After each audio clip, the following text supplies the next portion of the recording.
Hey everybody, welcome back to Northernlion Plays Doki Doki Literature Club, an 820,000 subscriber milestone on youtube.com/Northernlion. Let me remind you, if you're watching this, please, for the love of God, if you have a history or a predilection, anxiety, depression, an aversion to seeing sensitive imagery or themes, don't watch. Somehow, if you missed the last episodes, don't watch. Stop watching. But if you're in, you're in. So here we go. We're making another poem today. We'll see if we can fight back against the negativity Monica's sending at me. Fun friends. Candy.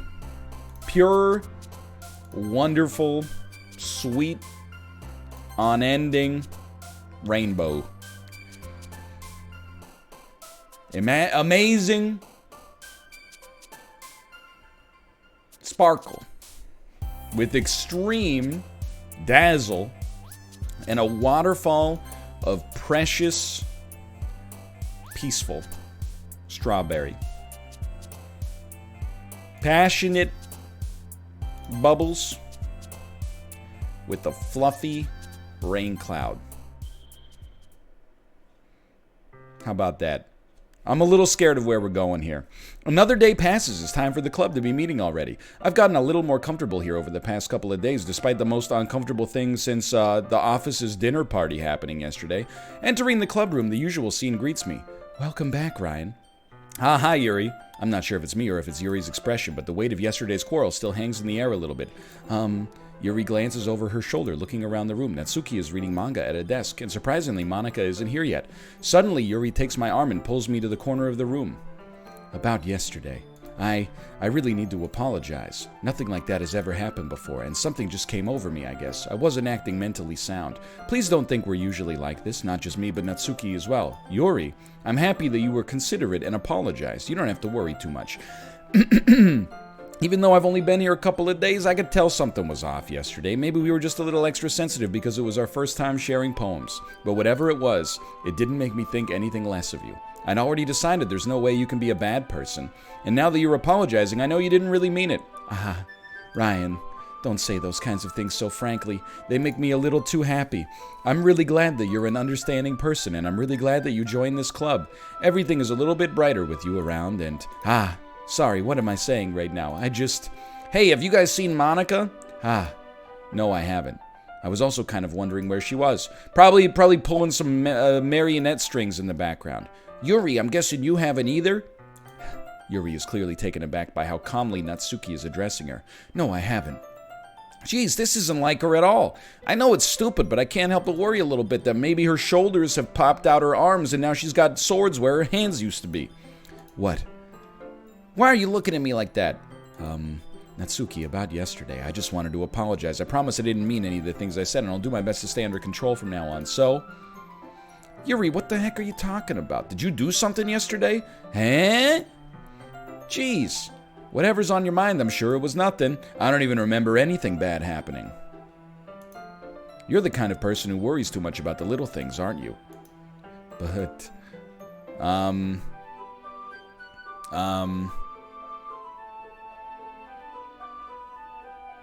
is this a deep fake? I'll accept your apology anyway if it helps you feel better about it. Besides, it's kind of nice to hear since I was always afraid you secretly hated me or something like that. No, not at all. I don't hate you. Why does she laugh? Why does she laugh like Monika? Well, you're kind of weird, but I don't hate you either. Natsuki turns to me.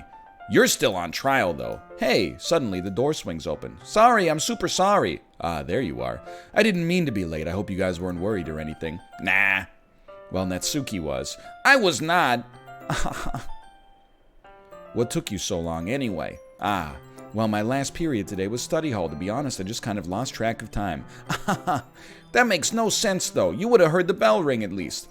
I must not have heard it since I was practicing piano. Piano? I wasn't aware you played music as well, Monika. Don't give me more credit than I deserve. I guess I've been practicing for a while, but I'm still not really good yet. Still, that must require a lot of dedication. So I'm still impressed. Oh, well, thanks, Yuri. You should play something for us sometime. Monika looks at me. Well, I am working on writing a song, but it's not quite done yet. Maybe once I get a little bit better, I will. That sounds cool. I look forward to it. Is that so? In that case, I won't let you down, Ryan. Monica smiles sweetly. Ah, I didn't mean any pressure or anything like that. Don't worry about it. It's Peter, you always play psychologist. You think about everything, don't you? I was hoping that I could share it with you anyway. I guess that's why I've been practicing so much recently. I see. I'm not sure if Monica was referring to the whole club or just me. In that case, best of luck. Thanks. So I didn't miss anything, did I? No, not really. I chose not to bring up anything that the three of us talked about. Besides, Natsuki has already run off into the closet. Ryan, since your compliments put me in a good mood, I was wondering if you'd like to spend some time together today. I mean, in the club. Yeah, definitely. I planned on it anyway. Okay. Can we start now? Let's find a place to sit. Ah, I'm being a little forceful, aren't I? I'm sorry. My heart just won't stop pounding for some reason. Don't worry about it. If anything, it's nice to see you have so much energy. Yeah, but I need to try to calm down. I won't be able to focus on reading like this. Take your time. Yuri takes a deep breath and pulls a copy of the book out of her bag. Actually, I have a request. Do you mind if I make some tea first? As long as it's not midsummer tea, I'm already freaked out enough. Thanks very much. If there's one thing that can make my reading time here any better, it's a nice cup of tea. Not to mention for yourself as well. Yuri stands up and makes her way to the closet. I follow and watch as she retrieves a small water pitcher from the shelf, the kind with a filter inside. Can you hold this for a second? Sure. Yuri hands me the water pitcher and also fetches an electric kettle. I'm going to plug this in at the teacher's desk, then I'll go get some water. She walks past me and sets the kettle down on the teacher's desk. I simply watch her movements. The kettle explodes, spraying boiling water everywhere. To my surprise, the way she moves really contrasts her speaking mannerisms, especially because of her long legs. Yuri appears elegant and methodical. Okay, may I have the water pitcher? Thanks, I'll be right back. I might as well walk with you. That's okay. You stay here.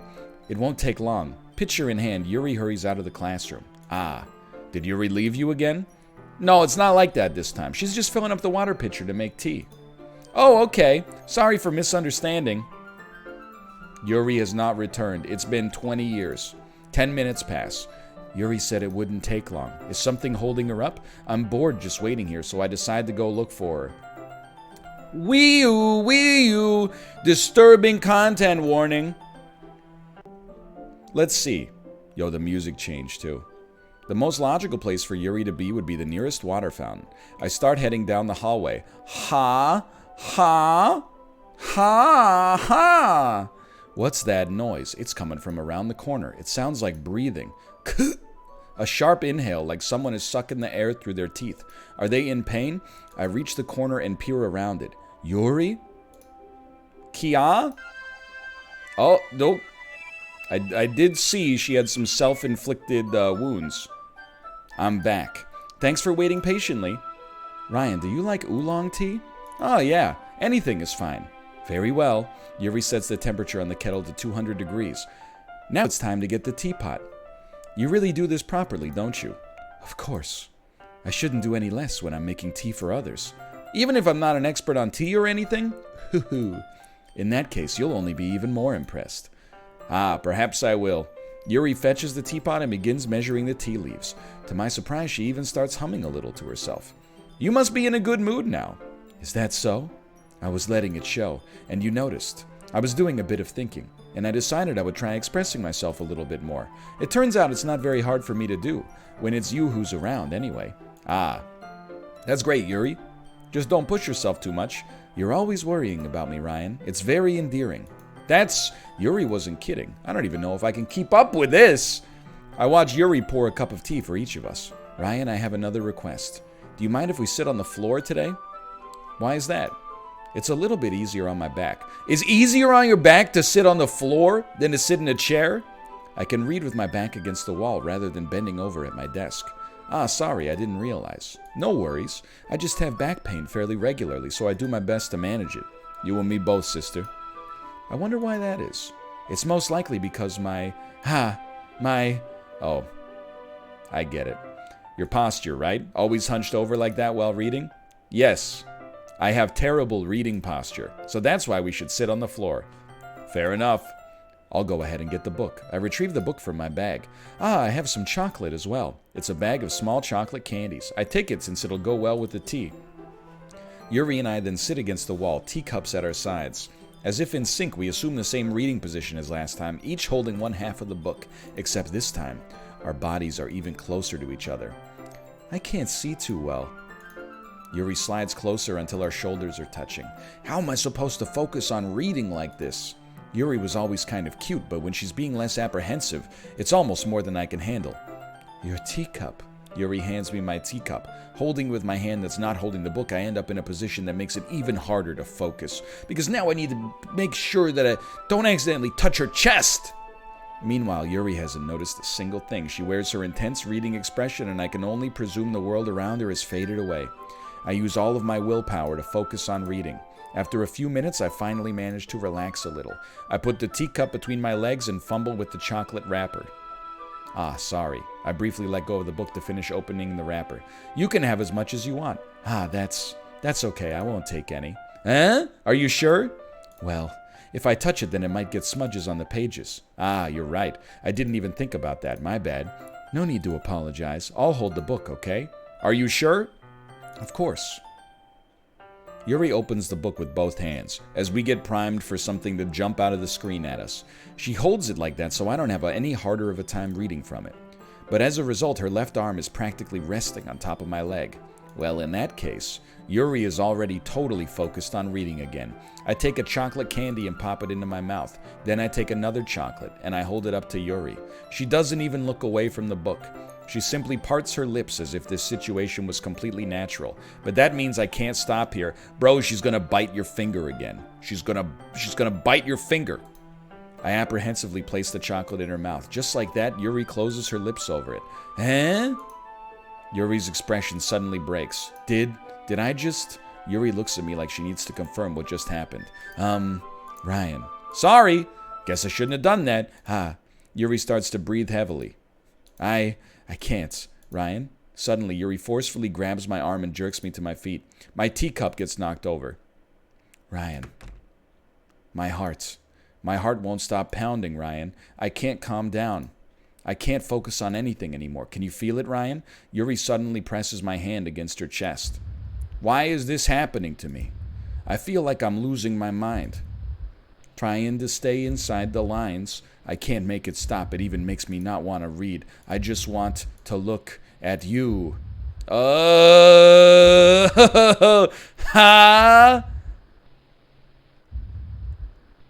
Ha! Ha. Oh. It's time to share poems. All right, Yuri, let's talk. I've been waiting for this. Let's see what you've written for today. Yuri smiles and takes a deep breath. I just like holding it. The poem turned out good. Well, actually, it turned out well, dummy. Well, there are some things that you could work on, but that doesn't really matter. It feels like anything written by you is a treasure. That came out a little awkward. Let's move on. Here's the poem I wrote. You don't have to like it or anything. Oh, no.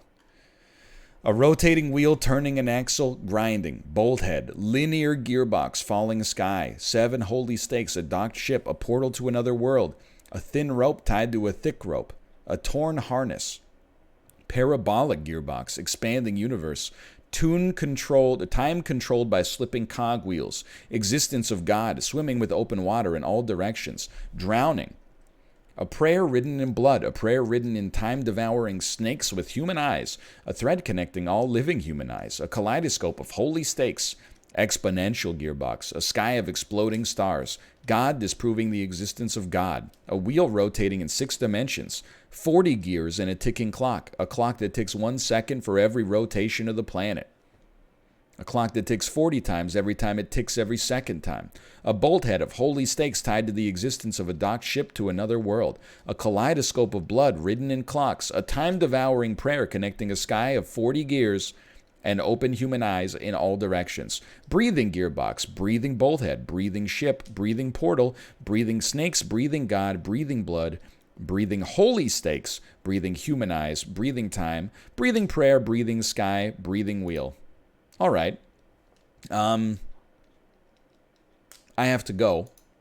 It doesn't really matter what it's about. My mind has been a little hyperactive lately, so I had to take it out on your pen. That is, a pen fell out of your backpack yesterday, so I took it home for safekeeping, and I just really liked the way that it writes, so I wrote this poem with it. And now you're touching it. I'm okay. What did I just... Can we pretend this conversation never happened? You can keep the poem, though. Natsuki, I would like a little dose of normalcy, please. Well, it's not really any worse than your last one, but I can't really say it's any better either. Phew. Phew what? Well, anything that isn't a train wreck I'll take as a win, and I get the feeling you're probably the most critical. Hey, what makes you... Wait, maybe that was a compliment? Glad to see someone recognizes my experience. Well then, keep practicing and maybe you'll be as good as me someday. That's, something tells me Natsuki completely missed the point. Just make sure you find a little bit of influence from everyone. I think you're at least being influenced by Yuri a bit, aren't you? Yeah, influence to turn my white underpants brown. I know, I mean, I know you've been, like, spending some time with her or whatever, but you know, Monica and I are just as good as her. At poems, I mean. So you should really try to learn something or you'll never get better. Here's the one I wrote. I'll make sure you learn something from it. Right, we know this one already. Not bad, right? It's quite a bit longer than yesterday's. Yesterday's was way too short. I was just warming up. I hope you didn't think that was the best I could do. No, of course not. Anyway, the message is pretty straightforward in this poem. I doubt I have to explain it. Like anyone would agree, the subject of this poem is an ignorant jerk. Everyone has some kind of weird hobby or a guilty pleasure, something that you're afraid if people find out they'd make fun of you or think less of you. But that just makes people stupid. Who cares what someone likes as long as they're not hurting anyone and it makes them happy? I think people really need to learn to respect others for liking weird things, such as two of the girls in this very club, whom I respectfully won't name. Kind of ironic that even in my one place of comfort, I can't even have people respect me. Geez, now you're making me complain too much. What did I do? For what it's worth, I respect you. Well, I guess thanks, but it's kind of obvious that you respect Yuri more. Whatever, we're done sharing, so you can leave now. Hello, Monica. Ryan, I think you saw something earlier that you weren't supposed to see. I didn't want to have to tell you this, but I don't think I have a choice. It's getting kind of dangerous for you to spend so much time with Yuri. I don't know why, but she seems pretty easily excitable when she's around you, which shouldn't be a problem in itself, but when Yuri gets too excited, she finds a place to hide and starts cutting herself with a pocket knife. Isn't that kind of messed up? She even brings a different one to school every day, like she has a collection or something. I mean, it's definitely not because she's depressed or anything like that. Heavy debate on that one. I think she just gets some kind of high from it. It might even be like a Minkus thing. But the point is, you've kind of been enabling her. Pardonnez-moi, Satan? I'm not saying it's your fault, though, but I guess that's why I had to explain it all to you. So I think if you keep your distance, that would probably be for the best for her. While you're at it, don't be shy to spend a little more time with me. To put it lightly, I at least have it together in the head, and I know how to treat my club members. But anyway, you want to read my poem now. I like the way this one turned out, so I hope you do too. So it's a similar poem from hers last week, or last run. Save me, the colors they won't. Bright, beat, full, beautiful colors. Flashing, expanding, piercing, red, green, blue, an endless cacophony of meaningless noise. The noise it won't stop. Violent, grating, waveforms. Squeaking, screeching, piercing, sine, cosine, tangent. Like playing a chalkboard on a turntable. Like playing a knife on a breathing rib cage. Endless poem of meaninglessness. Delete her.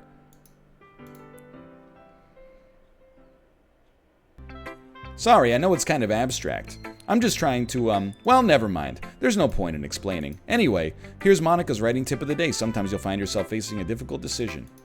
When that happens, don't forget to save your game. You never know when, who am I talking to? Can you hear me? Tell me you can hear me. Monica, anything?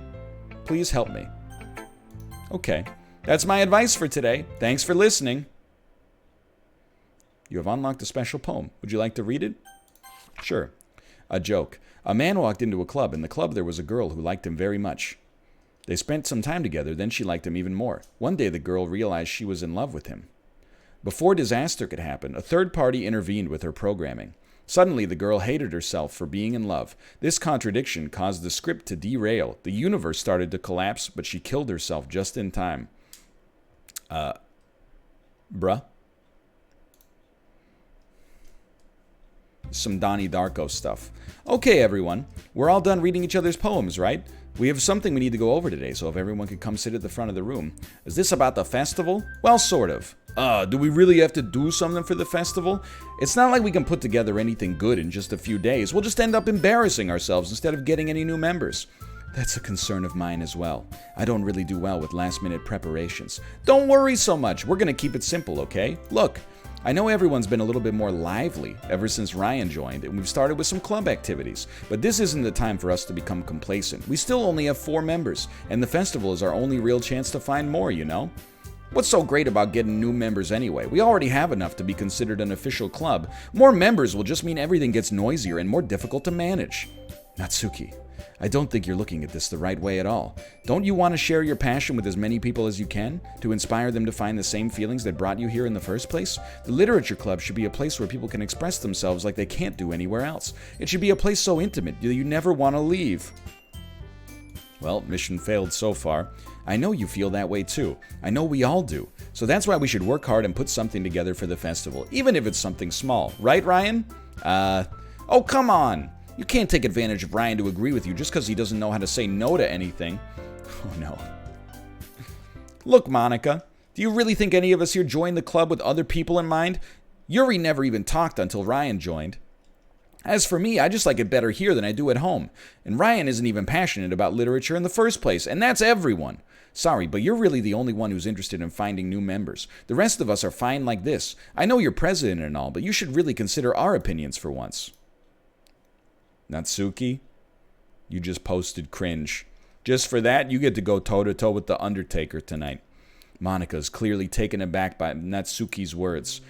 That's not true at all. I'm sure Yuri and Ryan want to get more members too, right? I don't know about Yuri, but I'm kind of indifferent.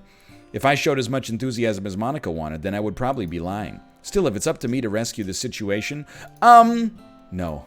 Natsuki's right, isn't she? This club, it's nothing more than a place for a few people to hang out. Why did I think that everyone here saw it the same way I did? But that doesn't mean we're against getting new members or anything. Ryan, why did you even join this club? What were you hoping to get out of it? Well, that's not really something I can be honest about, is it? In fact, if I remember, you weren't even given a choice not to join. Monica sits down and stares at her desk.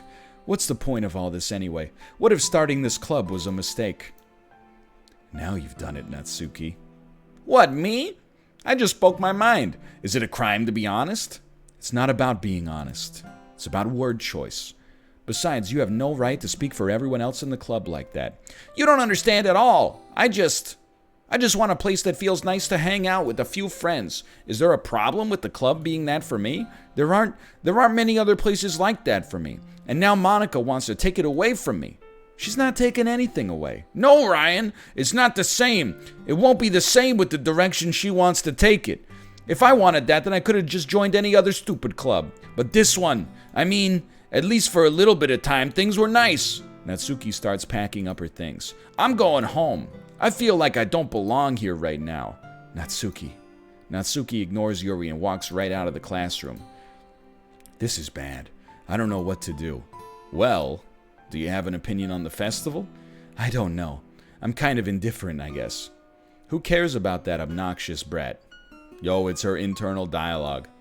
I like how nice and quiet the club is right now, and I'm just happy with you here. But still, I'm the vice president. It's not right for me to ignore my responsibilities like that. Nobody would cry if she killed herself. I think I know about 30,000 people in the comments who would beg to differ. Uh-oh. I should do my best to consider everyone's perspective and make the decision that's right for the club. But what about you, Ryan? What do you want to get out of this club?